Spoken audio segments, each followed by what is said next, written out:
우리 이 시간 주님 앞에 찬양 드리겠습니다.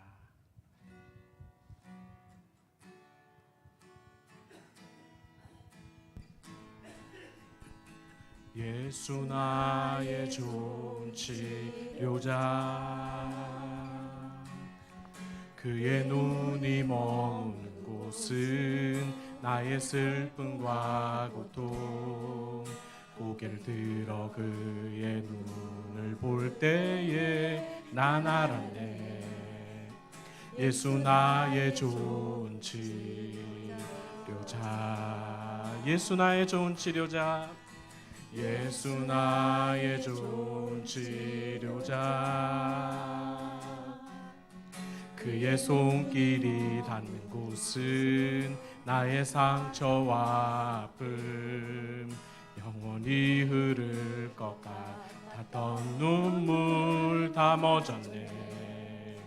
예수 나의 치료자. 나 노래하리라. 천한 나를 돌아보신 구세주를 찬양해. 하늘 닿는 곳까지 내 손 들리라. 예수 나의 치료자, 예수 나의 좋은 치료자, 예수 나의 좋은 치료자. 그의 눈이 머무는 곳은 나의 슬픔과 고통. 고개 들어 그의 눈을 볼 때에 난 알았네. 예수 나의 좋은 치료자, 예수 나의 좋은 치료자. 그의 손길이 닿는 곳은 나의 상처와 아픔. 영원히 흐를 것 같았던 눈물 다 멎었네. 예수 나의 치료자. 나 노래하리라. 나 노래하리라.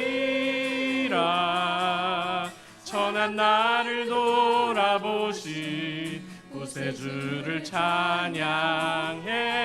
하늘 닿는 곳까지 내 손 들리라. 예수 나의 치료자.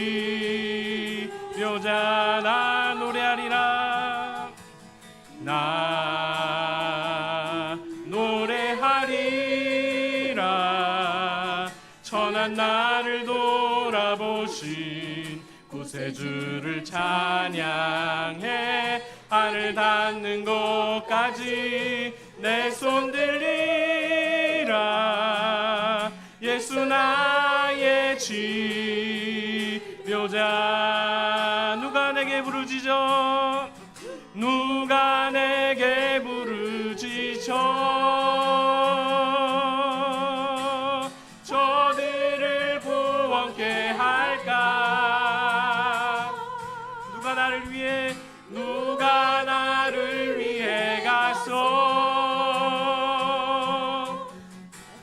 나의 사랑을 전할까. 나는 이제 보기 원하네.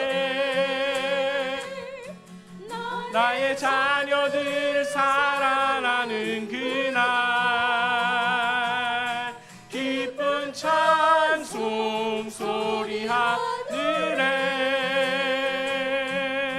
웃음소리 온 땅 가득한 그날. 사망의 그늘에 앉아, 사망의 그늘에 앉아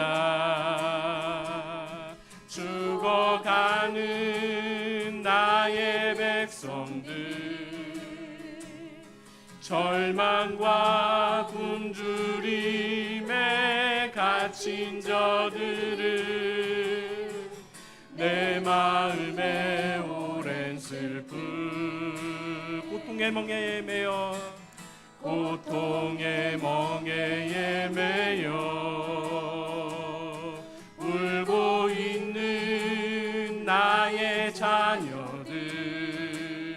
나는 이제 일어나 저들의 멍에를 꺾고 눈물 씻기기 원하는데 누가 내게 부르짖어 누가 내게 부르짖어 저들을 구원케 할까 누가 나를 위해 가서 나의 사랑을 전할까 나는 이제 보기 원하네 나의 자녀들 살아나는 그날 기쁜 찬송 소리 하늘에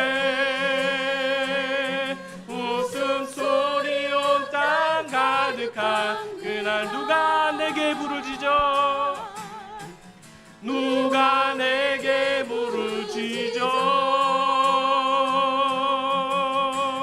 저들을 구원케 할까 누가 나를 위해 가서 누가 나를 위해 가서 나의 사랑을 전할까 나는 이제 보기 원하네 나의 자녀들 살아나는 그날 자녀들 살아나는 그날 기쁜 찬송 소리 하늘에 웃음소리 온 땅 가득한 그날 기쁜 찬송 소리 하늘에 기쁜 찬송 소리 하늘에 웃음소리 온 땅 가득한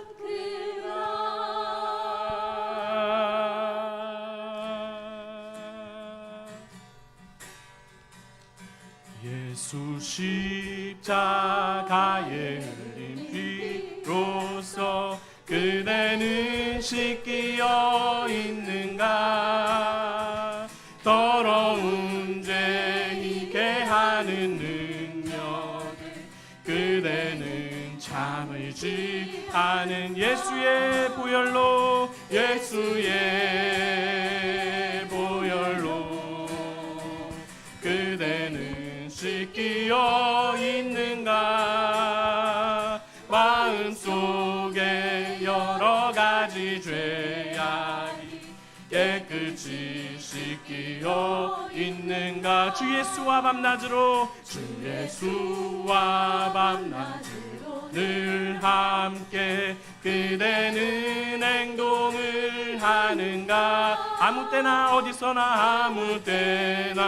어디서나 그대는 십자가 붙들고 있는가 예수의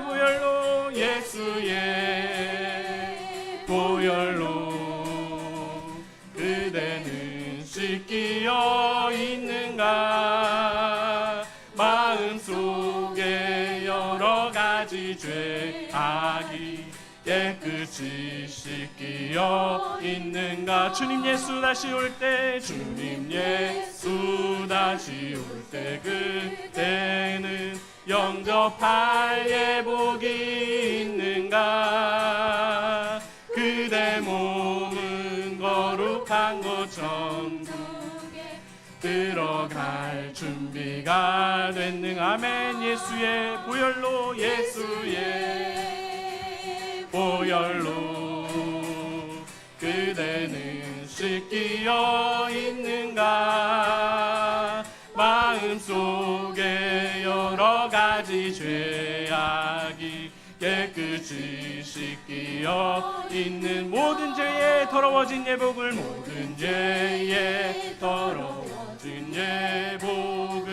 주 앞에 지금 다 벗어서 샘물같이 솟아나는 보혈로 눈보다 더 희게 씻으라.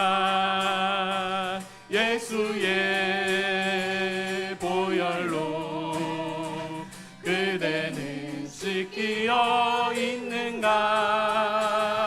마음속에 여러 가지 죄악이 깨끗이 씻기어 있는가. 정결한 마음 주시옵소서.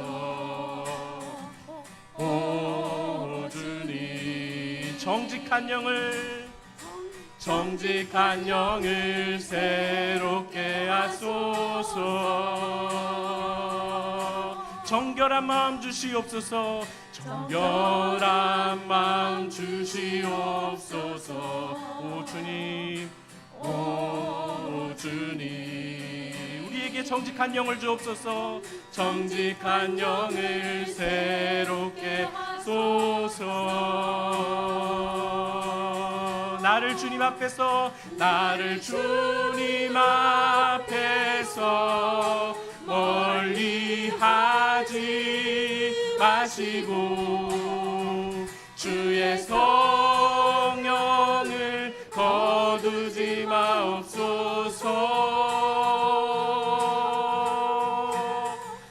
그 구원의 기쁨 다시 회복시키시고 변치 않는 맘 내 안에 주소서. 그 구원의 기쁨 다시 회복시키시고 그 구원의 기쁨 다시 회복시키시고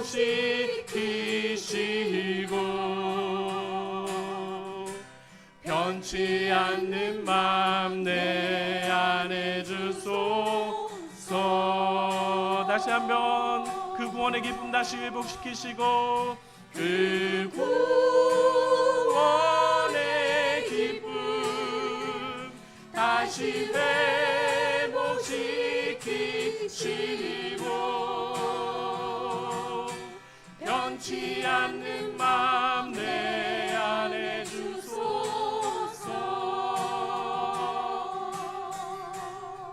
그 구원의 기쁨 다시 회복시키시고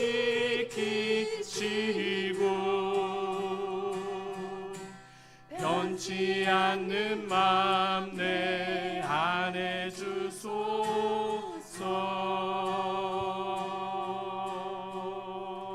아멘. 이 시간 주님 우리에게 구원의 기쁨을 회복하여 달라고 기도하며 예배로 나아가겠습니다.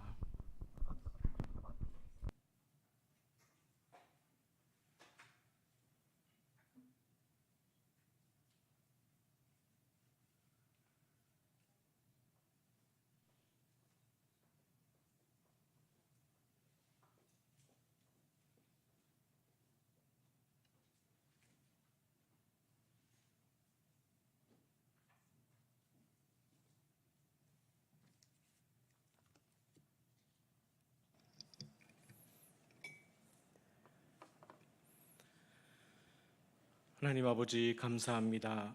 날마다 주님과 한 걸음씩 동행하게 하옵소서. 힘들면 주님 등에 업혀 온전히 내어 맡기기도 하고 힘 주시면 주님 손잡고 힘차게 날아오르기도 할 수 있도록 우리에게 때마다 시마다 주시는 은혜에 만족하며 오늘도 한 걸음 내딛게 하옵소서. 이 예배가 그 주님의 손을 다시 붙잡는 기회가 되게 하시고 주님과 화목할 수 있는 시간이 되게 하여 주옵소서. 하나님, 나라를 위해 기도합니다. 대형 병원들의 휴진이 멈추게 하심을 감사드립니다. 치료가 필요한 성도님들이 치료의 기회를 놓치지 않도록 좋은 환경을 허락해 주옵소서. 또한 북한과 러시아, 중국과 미국 열강의 틈새 가운데 군사적 대치, 강대강 대치가 아니라 평화와 대화의 방법으로 화평을 누리게 하여 주옵소서. 하나님, 우리 교회 유치부 여름 성경학교를 통해 아이들이 복음의 말씀으로 변화되게 하시고 교사 컨퍼런스를 통해 격려와 소통의 시간이 되게 하여 주시옵소서. 예배의 시종을 주님께 의탁하오며 우리 구주 예수 그리스도의 이름으로 기도합니다. 아멘. 다 함께 찬송가 251장 부르신 후에 조균효 권사님께서 기도해 주시겠습니다.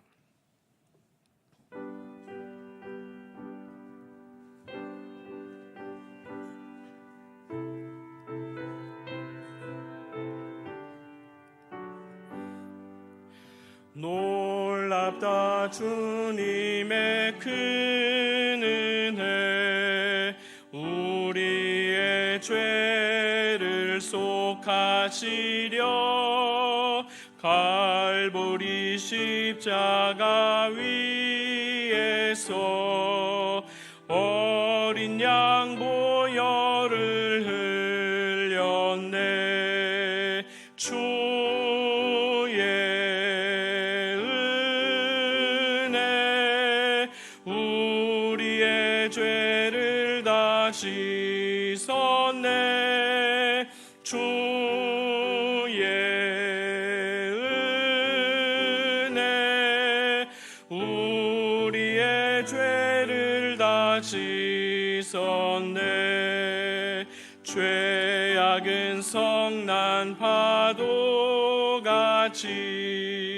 우리 영혼을 위협하나 헤아릴 수 없는 주 은혜 십자가에서 보이셨네. 주의 은혜 우리의 죄를 다 씻었네. 주의 은혜 우리의 죄를 다 씻었네. 죄악에 물든 영혼들을 주께서 피로 씻으시네. 지금도 흐르는 그 피에 눈보다 더 희게 씻으라. 주의 은혜 우리의 죄를 다 씻었네. 주의 은혜 우리의 죄를 다 씻었네. 피할 수 없는 그 은혜를 믿는 자에게 거저주네. 형제여 주 앞에 나와서 더 지체 말고 곧 받으라. 주의 은혜 우리의 죄를 다 씻었네. 주의 은혜 우리의 죄를 다 씻었네.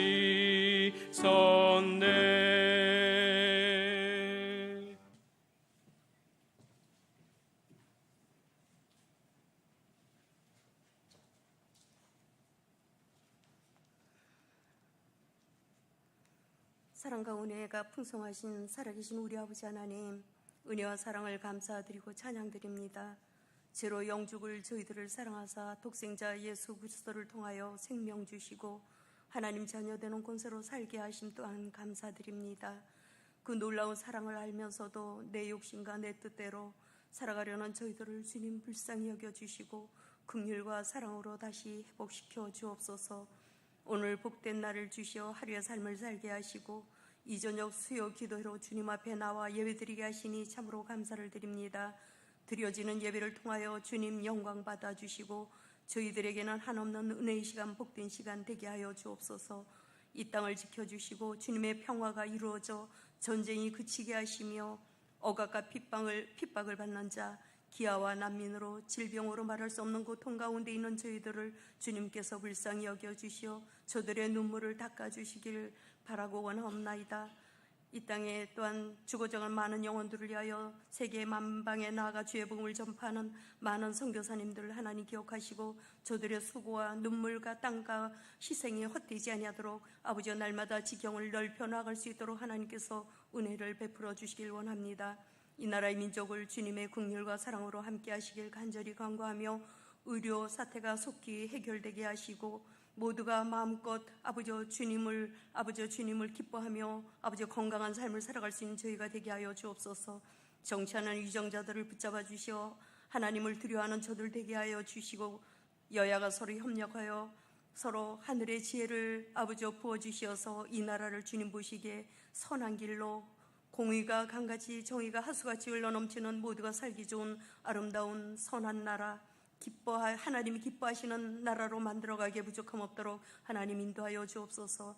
청년들이 마음껏 일하고 결혼하고 아이들도 아버지 마음껏 낳고 키울 수 있는 아름답고 그러한 건강하고 평화로운 이 나라 될 수 있도록 하나님 이 나라를 붙잡아 주시옵소서. 이 시간 귀하게 세워주신 박경신 부목사님 은혜 가운데 휴가 잘 다녀오게 하시고 또한 건강한 모습으로 만나게 하시니까 참 감사합니다. 이 시간 말씀 선포하실 때 지혜의 말씀, 지식의 말씀, 권세 있는 새 교훈의 말씀으로 저희들을 일깨우기 위해 부족함 없도록 성령 하나님 함께하여 주시옵소서. 우리들에게는 아버지 말씀을 받는 귀가 열려지게 하시고 말씀 속에 역사하시는 주의 음성을 듣는 복된 저희들이 다 될 수 있도록 하나님 인도하여 주옵소서. 그리하여 말씀으로 위로받게 하시며 모든 문제마다 질병마다 회복되는 역사가 일어나도록 하나님 인도하여 주옵소서. 오늘 이 시간 아버지 찬양을 드리는 두보라 찬양대의 찬양을 기뻐 받아 주시길 원하오며 우리를 죄에서 구원해 주신 우리 구주 예수 그리스도 이름으로 감사하며 기도드리옵나이다. 아멘.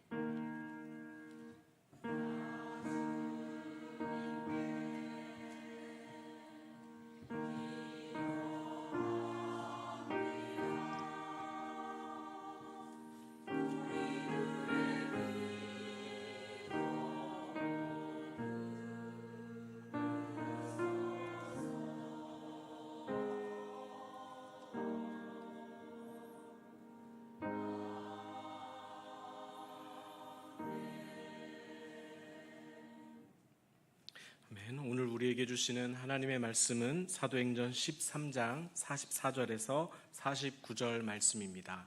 사도행전 13장 44절에서 49절 말씀을 함께 교독하시겠습니다. 제가 먼저 44절을 읽겠습니다. 그 다음 안식일에는 온 시민이 거의 다 하나님의 말씀을 듣고자 하여 모이니 유대인들이 그 무리를 보고 시기가 가득하여 바울이 말한 것을 반박하고 비방하거늘 바울과 바나바가 담대히 말하여 이르되 하나님의 말씀을 마땅히 먼저 너희에게 전할 것이로되 너희가 그것을 버리고 영생을 얻기에 합당하지 않은 자로 자처하기로 우리가 이방인에게로 향하노라.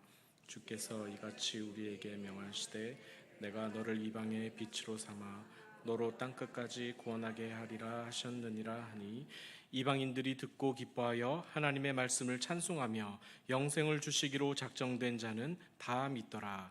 주의 말씀이 그 지방에 두루 퍼지니라. 아멘. 두보라 찬양대 찬양이 있겠습니다.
안경 도수보다 제 눈이 더 나빠지는 걸 느껴서 안경점에 갔더니 이런 말을 했습니다. 노안은 온 것 같은데, 의사 선생님도 아니고 그 안경 점원이 하는 말이 눈의 근육이 풀어져서 그렇습니다.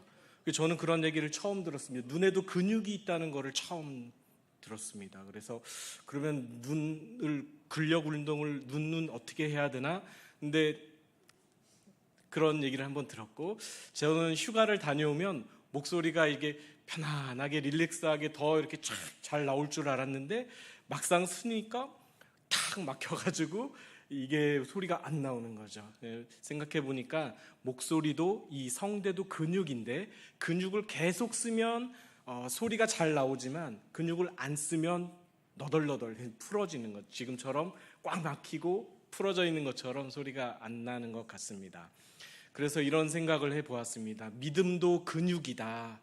우리가 엉덩이로 공부하듯이 나의 기도의 자리, 나의 예배의 자리에 빠지지 않고 쉬지 않고 늘 그 자리에 하나님 앞에 설 때에 그 근육을 통해서 하나님이 사용하시는 거지, 갑자기 안 하다가 내가 예배한다고 아무것도 안 하다가 기도 안 하다가 갑자기 기도한다고 뭐가 막 이루어지는 것이 아니라 늘 쓰던 그 근육을 하나님이 훈련시키셔서 우리의 믿음을 받으시는 줄로 믿습니다.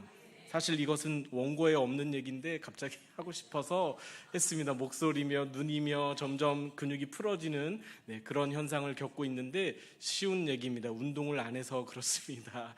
우리의 믿음의 근육을 더욱 키우시고 믿음의 근육이 더 단단해질 수 있도록 쉬지 않고 주님을 향해 달려가시는 성도님들 되시기를 축복합니다. 오늘 본문은 복음 앞에 반응하는 두 가지 입장이 잘 나타나 있습니다. 먼저는 복음을 거부하는 자들입니다. 신사적으로 거부하는 것이 아니라 거칠고 사납습니다. 본문에서 이들은 유대인들입니다. 이들이 복음을 거부하는 이유는 단순한데 시기심 때문입니다. 43절에 보시면 유대인과 유대교에 입교한 경건한 사람들이 많이 바울과 바나바를 따랐다라고 했습니다. 그러니까 유대교에 입교한 사람들이 복음을 전하는 바나바 쪽에 따르고 있었다라는 사실입니다. 그리고 44절에 보시면 그 다음 안식일에는 온 시민이 거의 다 하나님의 말씀을 듣고자 하여 모였다. 유대인에 가입한 사람들만 이들을 따른 게 아니라 온 그 도시의 시민들이 이들을 듣고자 하여 모였다라고 하는 것입니다. 그래서 유대인 회당에서 시작된 복음 전도가 비시디아 안디옥 온 시민이 반응하게 된 것이니 유대인들이 시기할 만합니다. 그래서 45절에 보시면 유대인들이 그 무리를 보고 시기가 가득하여 바울이 말한 것을 반박하고 비방했다라고 기록합니다. 사람은 누구나 시기와 질투를 다 할 수 있습니다. 그런데 시기가 가득할 때가 문제입니다. 시기로 가득 차 있을 때가 문제입니다. 어쩌면 그 단순한 이유가 크게 보면 군사력 증강과 전쟁의 원인도 될 수 있습니다. 그런 면에서 천문학적인 돈을 들여서 국방비에 쏟아붓는 그 이유가 이 시기심과 자존심 때문이라면 가장 우스운 꼴이 아닌가 저는 생각합니다. 나보다 네가 더 커지고 힘을 갖고 대장 노릇하는 게 나 자존심 상해. 그래서 겉으로는 나라를 지킨다는 명분이 있지만 그 이유 때문에 무기를 만드는, 국방력을 증강하는, 수많은 사람을 죽이는 엄청난 무기를 만들어서 서로 경쟁할 필요가 과연 있을까 생각해 봅니다. 다른 방법은 없을까요? 대화와 소통과 평화적인 방법을 통해서는 불가능한 일일까요? 유감이지만 현실적으로 그것이 불가능하기 때문에 많은 나라들이 군사력 증강에 열을 올리고 있는 것입니다. 안 그래도 기상 이변 때문에 폭염과 폭우와 폭풍이 어느 때보다 올 여름에 심하게 찾아온다고 예측하는데, 러시아와 북한이 동맹을 맺고 미국이 그것을 견제하려고 핵폭격기 띄우고 핵잠수함 띄워서 경고하고, 우리나라도 공식적으로 우크라이나에 무기를 수출한다고 으름장을 놓으면서 서로 열을 올리기만 하면 안 그래도 더운데 강대강 군사력 대치로 우리의 마음까지도 더 더워지는 것 같습니다. 갈 때까지 가보자는 것인가? 결국 이 세상은 대화의 방법으로는 평화를 지켜낼 수 없다는 것을 증명하고 있는 셈입니다. 싸워서 누르고 죽이지 않으면 누가 더 센가? 함부로 덤비지 마라 하는 이러한 문제를 해결할 수 없는 세상인 것이죠. 그래서 지구를 몇 번이나 터뜨리고도 남을 핵무기를 수백 기, 수천 기 가지고 있어야 할 이유가 무엇인지 모르겠습니다. 결국은 부정적인 의미에서 시기와 질투가 가득한 채로 서로 대치하는 것은 평화를 이루시려는 하나님의 뜻이 방해받는 것이고 인간 스스로 자멸하게 하는 원인이 되는 것입니다. 가인이 이것 때문에 자기 친동생을 죽이는 최초의 존속 살해자가 됩니다. 아담과 하와가 교만하여 선악과를 따먹고 낙원에서 추방된 것에서 더 나아갑니다. 하나님께서 가인과 가인의 재물을 받지 않으시자 그는 몹시 분하여 안색이 변했습니다. 그때 하나님이 경고하십니다. 네가 왜 그렇게 반응하냐? 네가 선을 행했다면 그랬겠느냐? 그러나 너는 죄를 다스려라 면서 알아듣게 경고를 하셨음에도 불구하고 동생 아벨이 들에 있을 때, 왜 들에 있을 때 죽였을까요? 아무도 보는 이가 없고 소리를 질러도 들리지 않기 때문입니다. 그렇게 도와줄 사람이 없는 들판에 있을 때 쳐 죽입니다. 계획된 것이죠. 여기서 그치지 않습니다. 가인은 놋 땅으로 이주하여 거기서 성을 쌓습니다. 경계를 정하고 담장을 둘러쳤습니다. 왜 그랬을까요? 평화로운 마을에 높은 담장이 필요할까요? 아닙니다. 서울 성북동에 가시면 우리나라에서 가장 높은 담장을 볼 수 있고 최첨단 보안 카메라를 다 보실 수 있습니다. 시기가 가득하고 몹시 분하여 안색이 변한 결과는 항상 부정적입니다. 그래서 우리는 끊임없이 자기를 부인하고 자기 십자가를 지고 주님을 따라야 합니다. 그 길 외에는 분노를 다스릴 방법이 없고 시기와 질투를 해결할 대책이 없습니다. 세상은 그것을 동력 삼아 명분 삼아 힘의 논리로 움직이지만 그 세상의 힘을 막아낼 하나님의 방법이 있다면 그것은 우리의 본성과 자아를 거부하고 주님이 제시한 진리를 따라 사는 것뿐입니다. 안타깝지만 먼저 율법을 받았고 하나님이 친히 택한 백성이었던 이 유대인들을 움직였던 동력이 바로 이 시기와 질투였습니다. 요나를 사명의 땅 니느웨 반대편으로 다시스로 가게 만드는 힘이 이 시기였고 3일 거리를 하루 만에 다니며 억지로 회개를 외치게 했던 힘이 이 시기였습니다. 도대체 이 땡볕에 앉아서 왜 내가 싫어하는 저 니느웨 사람들의 회개를 지켜봐야 합니까? 짜증이 난다면서 차라리 죽여주십시오라고 하나님께 대들고 반항했던 힘이 바로 시기와 질투입니다. 이스라엘 민족의 질투인 것입니다. 그래서 오늘 본문 45절에서 사도들을 유대인들이 반박하고 비방했다는 뜻은 어느 TV 토론 프로그램에 삥 둘러앉아서 땀 삐질삐질 흘리고 얼굴이 울그락불그락 해도 꾹 참아가면서 끝끝내 대화로 주고받는 그런 얌전한 분위기가 아닙니다. 다른 성경은 이렇게 번역합니다. 그 군중을 본 유대인들은 시기심이 북받쳐서 바울이 말한 말을 반대하며 욕설을 퍼부었다. 다른 번역은 방해하며 모욕했다. 반대하며 비방했다. 공개적으로 그랬습니다. 뿐만 아니라 이들의 시기심 가득 찬 행동은 결국 50절에 이렇게 나와 있습니다. 경건한 귀부인들과 그 신의 유력자들을 선동하여 바울과 바나바를 박해하게 하여 그 지역에서 쫓아냈습니다. 앞에서 욕하고 뒤에서 쫓아내면서 노골적으로 대적한 것이죠. 예수님이나 스데반처럼 안 죽인 것이 다행입니다. 성도님들은 복음을 전하시다가 혹은 예수님의 말씀대로 살기를 애쓰시다가 이 정도의 심한 반대와 시기심 가득한 저항에 부딪힌 적이 있으십니까? 하나님의 복음은 오늘날에도 이렇게 수모를 당합니다. 대적자들을 만납니다. 심지어 어느 지역에서 쫓겨나기도 합니다. 이 복음 때문에 곤욕을 치르신 성도님이 혹 계시면 주를 위한 고난에 참여한 것입니다. 주께서 칭찬해 주실 일이지 부끄러워하거나 상처받았다고 슬퍼할 일이 아닙니다. 복음은 핑크빛 로맨스가 아닙니다. 복음 안에 있다는 이유만으로 비방받고 반대를 당하고 온갖 욕을 당할 수 있습니다. 하지만 예수님의 산상수훈을 보면 금빛 나는 그 진리들 가운데 장장 세 구절 분량을 할애하신 부분이 바로 이것 때문입니다. 함께 읽어보겠습니다. 시작. 의를 위하여 박해를 받은 자는 복이 있나니 천국이 그들의 것임이라.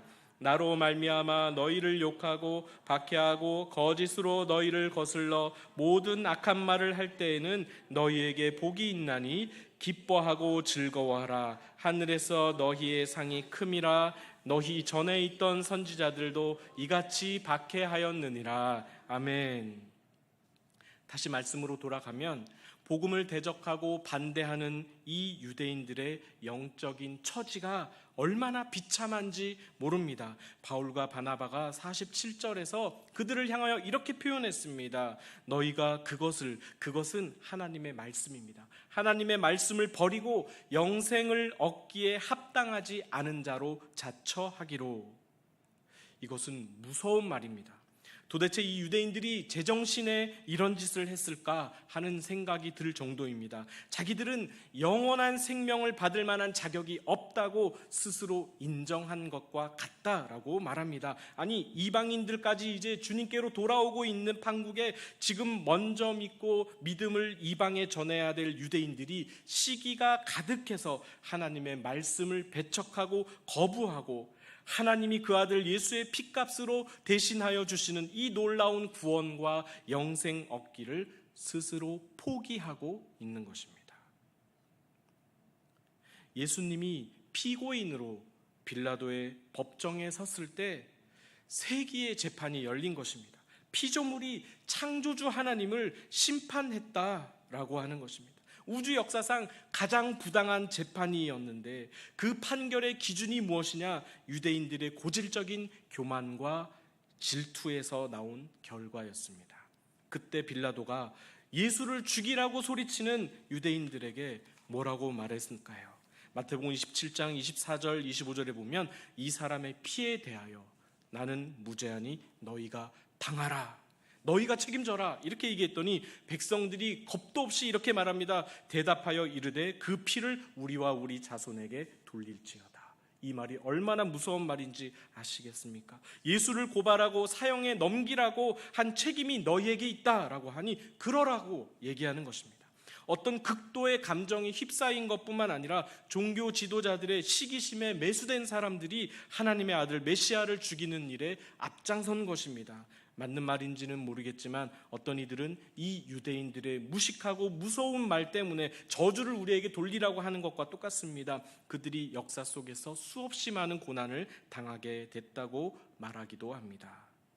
복음을 거절한 대가를 우리가 알면 우리가 늘 두려움과 겸손함으로 하나님 앞에 설 수밖에 없습니다. 사도들이 가는 곳마다 복음의 역사를 방해하고 핍박하고 쫓아낸 것이 당시 유대인들은 우리가 옳다라고 보였는지는 몰라도 하나님께는 엄청난 죄를 짓는 것입니다. 수많은 이단들, 무신론자들은 당연한 것이고요. 요즘 제가 볼 때 가장 무서운 것은 그리스도인이라 불리우는 자들이 그러고 있다라고 하는 것입니다. 여전히 자기 고집과 불신앙을 회개하지 아니하고 다른 성도를 시험 들게 하고 교회를 어지럽히는 일들이 오늘날 얼마나 많은지 모르겠습니다. 또 그 중심에 교회의 지도자들이 있다면 더 할 말이 없습니다. 교회 밖의 세상을 말씀드리는 것이 아니라 교회 안에서의 불신앙과 하나님의 말씀을 대적하는 이러한 변화되지 않는 인격과 삶에 대해서 말씀드리고 있는 것입니다. 참으로 안타까운 소식들이 이 교계는 물론이고 교회들마다 들립니다. 자정 능력을 상실한 교회들이 이 유대인들처럼 영생 얻기에 합당하지 않은 자로 스스로 자처하는 입장에 서게 될까 봐 두렵습니다. 그래서 앞으로 우리는 자기를 부인하는 것을 목숨처럼 지켜내야 겨우 하나님의 말씀대로 살아갈 수 있을지 모르겠습니다. 그 일에 실패하는 것, 자기를 부인하고 자기를 부정하는 일에 실패하는 것은 곧 복음의 반대편에 서 있는 것과 같은 일이 될 것입니다. 유대인을 생각하면 아주 유감스러운 일이지만 성경을 아주 냉정하게 보면 결국 유대인들이 넘어지고 이렇게 복음을 반대한 것으로 말미암아 하나님의 복음이 이방인들에게 넘어간 것입니다. 하나님이 주신 선교의 기회와 구원의 선물을 헌신짝처럼 내팽개치고 자기 욕심을 위한 종교 체계를 만들어낸 당시 유대인들이 하나님의 아들 예수님도 몰라보아 죽이고, 그것도 모자라 복음 전하는 사도들을 가는 곳마다 핍박한 것, 결국 그들의 이 극렬한 반대 때문에 복음은 사울과 초대교회를 통하여 이방으로 넘어갔습니다. 성경적으로 말씀드리면 이것이 바울의 마음을 참 아프게 한 것입니다. 로마서 9장 10장에서 그가 성토하고 있습니다. 이렇게 완강히 복음을 거부하는 자기 동족을 얼마라도 구원받게 하려는 애틋한 마음이 있었는데 자기는 끝까지 그 일을 포기하지 않겠다. 하나님이 원가지도 그렇게 심판하시는데 곁가지인 너희 이방인들은 더 겸손하게 예수를 믿고 자신의 처지를 알아야 한다라고 권고합니다. 맞는 말이죠. 유대인들이 스스로 자기는 영생을 얻기에 합당하지 않은 자로 여겼기 때문에 바울과 바나바가 46절 마지막에서 이렇게 말합니다. 우리가 이방인에게로 향하노라. 예고된 일이었습니다. 그러나 얼마나 불행한 일인지 모릅니다. 하나님을 거부한 대가가 얼마나 크고 비참한 일인지 구약 내내 경험하고서도 예수님이 오셨음에도 불구하고 여전히 자기 고집과 교만을 내려놓지 못하고 되려 시기심으로 가득하여 하나님이 보내신 자들을 방해하고 괴롭히는 만행을 저질렀습니다. 그 큰 구원을 거부한 것 말고도 오늘날 이 이스라엘 백성은 테러를 잡겠다고 또 다른 테러를 자행하고 전쟁 범죄에 버금가는 만행을 저지르고 있으니 안타까울 따름입니다. 이젠 헤즈볼라와 전면전 하겠다고 나서니 미국이 지원하겠다고 합니다. 또 얼마나 많은 무고한 전쟁의 피해를 사람들이 입게 될지 상상이 가지 않습니다. 가깝게는 우리 자신을 보기 원합니다. 하나님이 베푸시는 선대하심, 무조건적인 호의, 거저주시는 은혜와 구원의 선물을 거부한 결과를 우리가 따져봐야 합니다. 쉽게 말해서 불신지옥, 죽어서 가는 지옥 아무리 설명해도 상상해도 경험해보지 않으니 우리가 실감이 나지 않죠. 그런데 굳이 설명드리지 않아도 하나님과 상관없이 살고 있는 그 삶 자체가 마치 지옥과 같을 수 있다는 것입니다. 멀리 갈 것도 없습니다. 너무 무거운 내용만 나누는 것 같아서 죄송합니다. 저 박 목사가 휴가를 잘못 다녀왔나, 뭘 잘못 먹었나, 왜 저러나 하실 것 같습니다. 결국 제가 드리고 싶은 말씀은 이 말씀입니다. 복음을 거부한 유대인들을 보시고 그 영적 처지의 안타까움을 보시고 오늘날 우리도 하나님의 무조건적인 선대와 호의와 구원의 은혜를 값싼 것으로 던져버렸을 때 얼마나 고통스러운 시간을 보내게 되는지 그 결과를 우리도 생각해 보자는 것입니다. 그래야 다음 주제가 설득력 있고 힘을 얻게 됩니다. 그 다음 주제는 이것입니다. 이 지금까지 말씀드린 주제는 유대인들이 자기들 스스로 영생을 얻기에 합당하지 않은 자로 인정한 것입니다. 복음을 거부한 것입니다. 그런데 이제 다음 주제는 영생을 받아들이는 자들의 태도입니다. 오늘 본문 48절에 영생을 주시기로 작정된 자는 다 믿더라. 이 역사가 여전히 오늘날 하나님 편에서 진행되고 있다는 사실입니다. 성도님들은 어느 편에 서시겠습니까? 영생을 얻기에 합당하지 않은 자로 자처하시겠습니까? 아니면 영생을 주시기로 작정된 자는 다 믿더라 하는 입장에 서시겠습니까? 복잡하게 예정론을 말하지 않아도 우리 모두는 하나님이 창세 전부터 택하셔서 예수 그리스도를 믿음으로 하나님의 자녀 삼아주셨고 그래서 지금 여기에 앉아 계신 것입니다.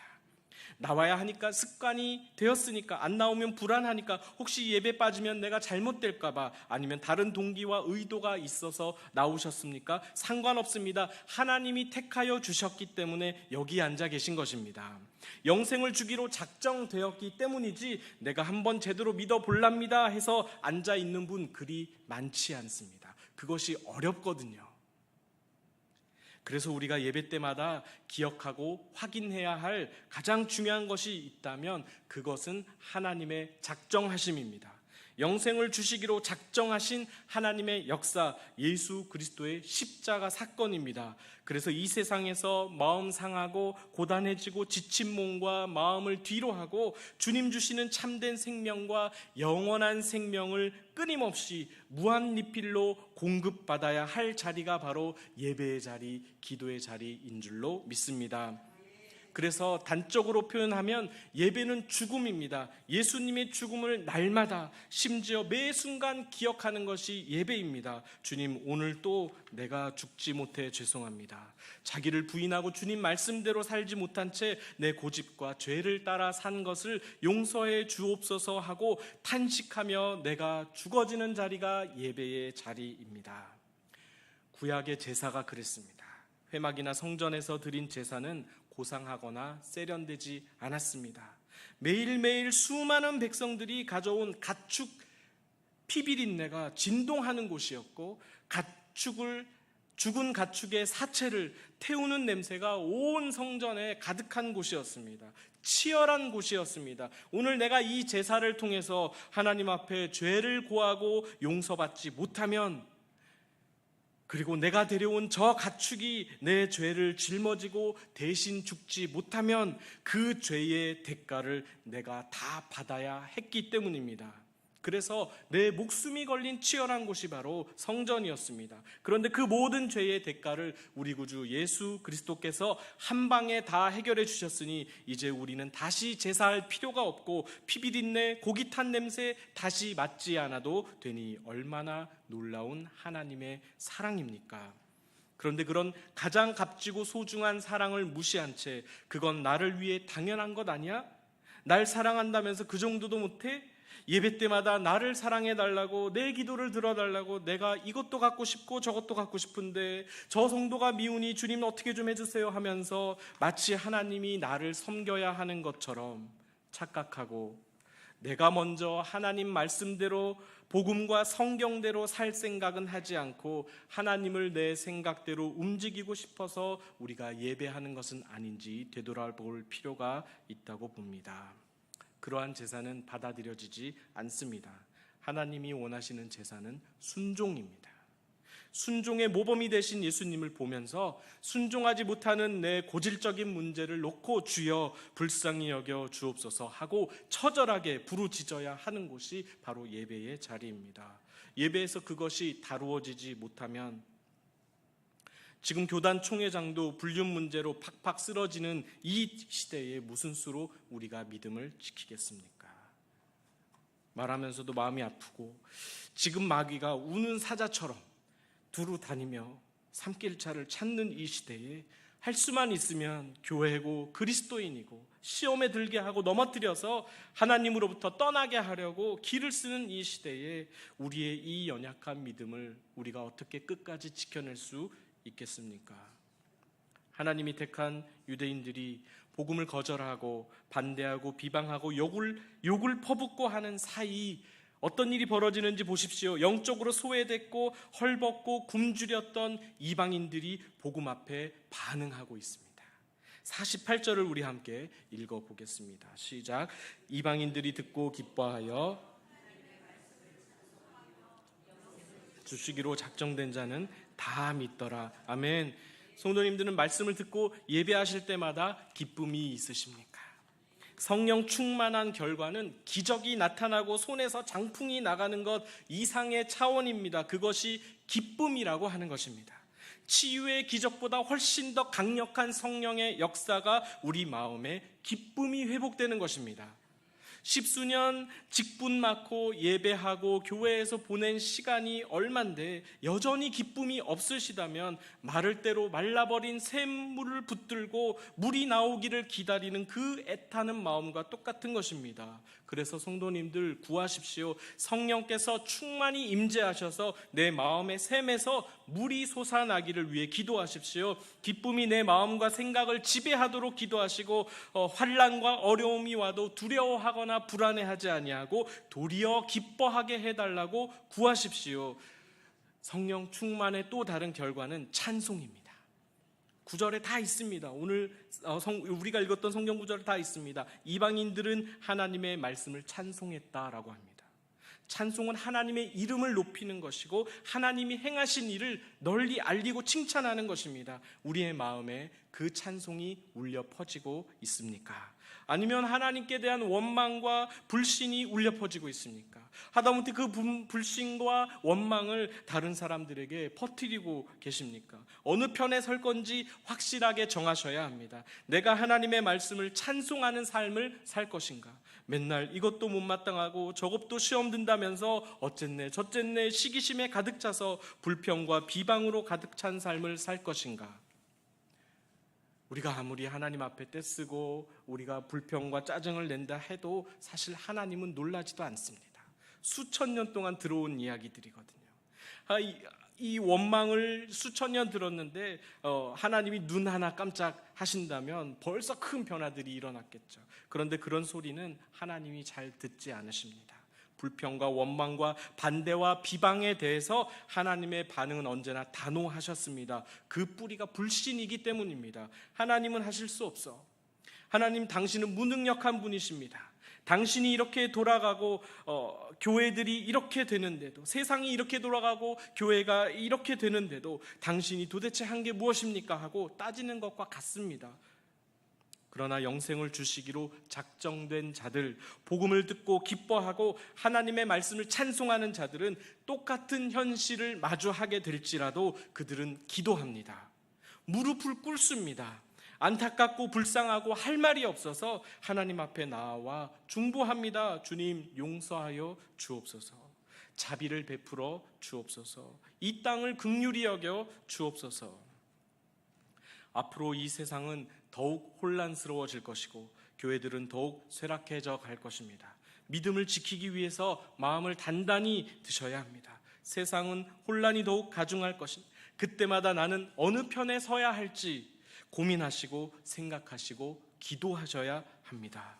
영생을 주시기로 작정된 자의 편에 설 건지, 그래서 기쁨과 찬송의 삶을 살 건지 결정하셔야 합니다.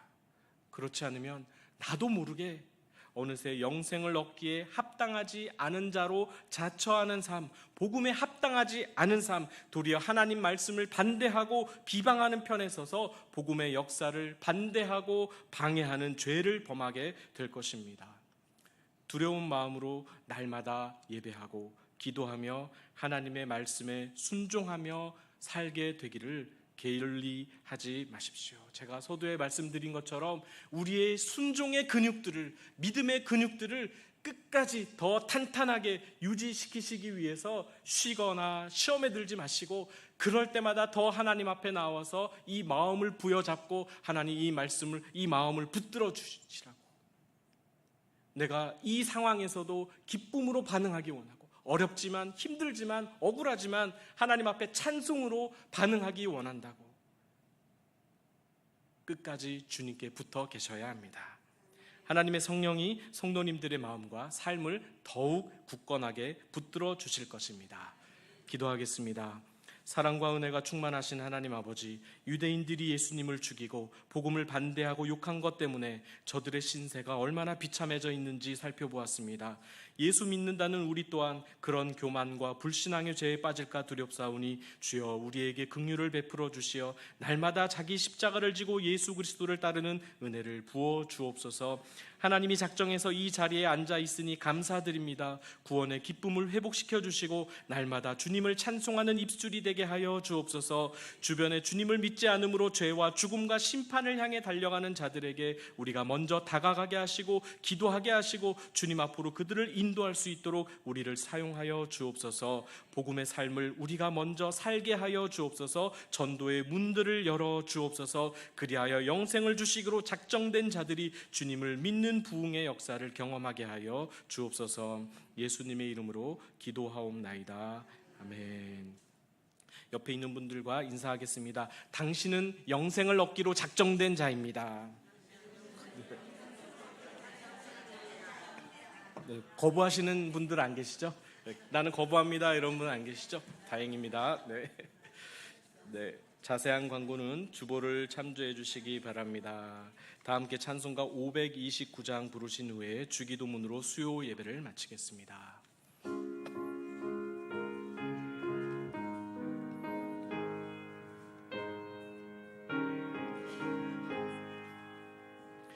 온유한 주님의 음성 내 귀에 속삭이네. 내 마음 문을 두드리니 곧 주님을 영접하라. 피하지 말라. 피하지 말라. 우리가 곁길로 피해도 마음속에 오시리. 심판날 당할 때 주님을 너 맞을 준비해.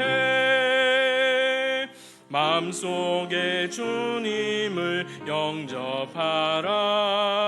주 영접하라. 사랑의 주 예수 친히 이 땅에 내려오사 문 밖에 서서 기다리니 참 놀라운 사랑이라. 피하지 말라. 피하지 말라. 우리가 곁길로 피해도 마음속에 오시리. 심판날 당할 때 주님을 너 맞을 준비해. 마음속에 주님을 영접하라. 주 영접하라. 주님이 부르는 음성 널 받아주시나니. 회개한 내게 임하시어 끝까지 널 도우시네. 피하지 말라. 피하지 말라. 우리가 곁길로 피해도 마음속에 오시리. 심판날 당할 때 주님을 너 맞을 준비해. 마음속에 주님을 영접하라. 주 영접하라. 주님의 은혜를 받고 너 주를 영접하라. 마음 문 활짝 열어놓고 너 주님 영접하라. 피하지 말라. 피하지 말라.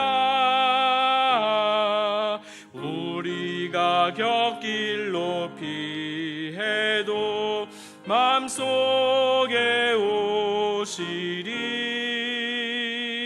심판날 당할 때 주님을 너 맞을 준비해.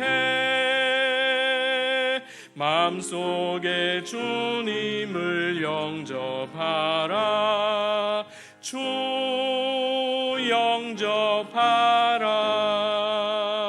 영접하라. 아멘. 하늘에 계신 우리 아버지, 아버지의 이름을 거룩하게 하시며 아버지의 나라가 오게 하시며 아버지의 뜻이 하늘에서와 같이 땅에서도 이루어지게 하소서. 오늘 우리에게 일용할 양식을 주시고 우리가 우리에게 잘못한 사람을 용서하여 준 것 같이 우리 죄를 용서하여 주시고 우리를 시험에 빠지지 않게 하시고 악에서 구하소서. 나라와 권능과 영광이 영원히 아버지의 것입니다. 아멘.